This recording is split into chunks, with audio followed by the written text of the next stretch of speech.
Merhaba arkadaşlar. Şimdi sizlere bir soru soracağım. Sizce doğal afetler nelerdir? Doğal afetler sel, çığ, toprak kayması yani heyelan, yanardağ patlaması, hortum, yıldırım, kasırga, asit yağmur, fırtına, orman yangını, tsunami ve deprem doğal afetlerden bazılarıdır. Sizce deprem anında, öncesinde ve sonrasında neler yapmalıyız?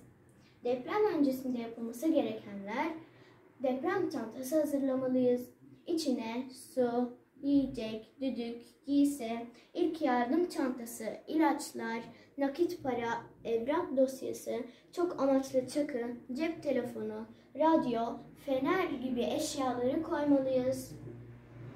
Ve depremde düşebilecek eşyaları duvara sabitlemeliyiz ki depremde üzerimize düşüp yaralanmayalım ve böyle tehlikeden korunmuş oluruz.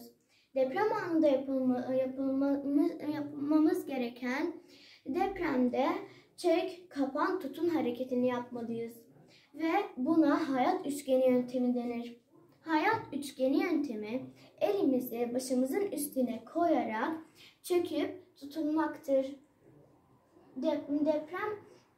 Deprem sonrası yapılması gerekenler: deprem çantamızı alıp asansörü kullanmadan aşağı inmeliyiz ve sakin olup asla telaşa kapılmamalıyız. Ve aile toplanma yerimize gitmeliyiz. Beni dinlediğiniz için teşekkürler.